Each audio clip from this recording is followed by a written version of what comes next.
One TV Patrol. Mga asset o property nga gipalit sa City Hall miagi gayon sa tukmang proseso. Ani ang detalye ni Johnny Tommy.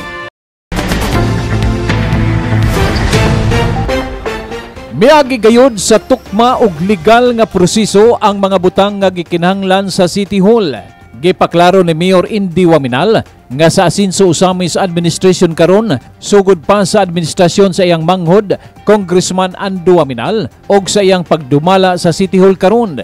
Gipaniguro gayud niya nga moagi sa legal procurement process og way mulusot nga mga pundo nga miagi sa dili maong proseso.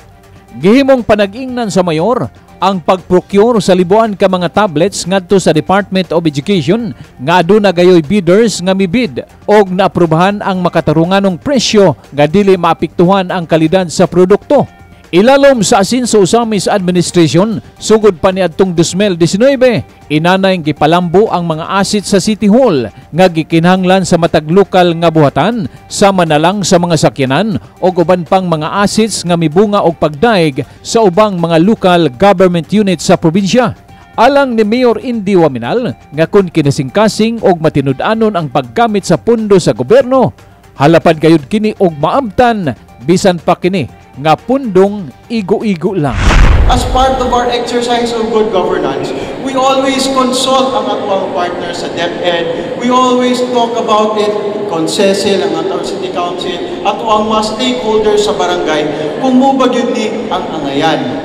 Because these funds are not ours. Dili man ni APUA, dili man ni AMUA sa City Council, but these are the taxpayers' money.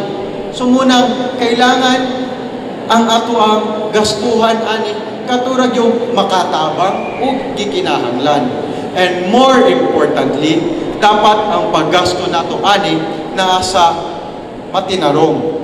Meaning, wala nang mga overpricing, wala nang kumbaga pabor-pabor nga purchasing, katurag yung unsay pinakaangayan. And I can cite you a very specific example aning pag-purchase nato ani nga tablets. But again, because of good governance and pagsigurado nga we will really get the lowest price for the best quality possible, kaning 3,700 nga tablets, I think ang ato ang i-publish na price ani was 19.9 million. No? But kani sila, nakuha nato for only 15.7 million. Alang sa One TV Patrol, Johnny Tommy reporting. One TV Patrol.